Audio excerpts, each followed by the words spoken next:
ama sapeni tu phata ek mu so pa pathin thangwai no phenlam an dunya wa choila khen sa do nom cho hi ne zampini missionary amai na sim leisi chunga hin o ti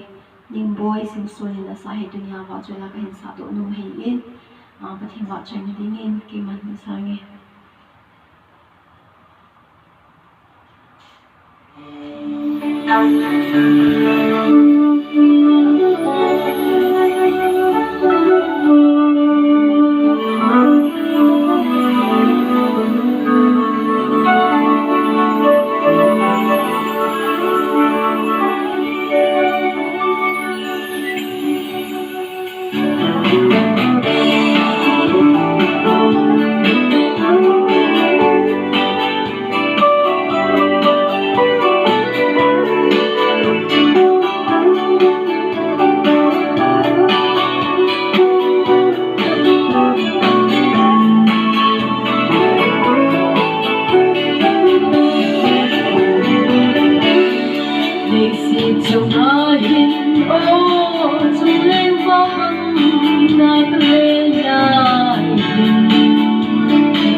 wa chui lai sa do pathin in bon chawa ding in pathe bu pi tau hen ti pa e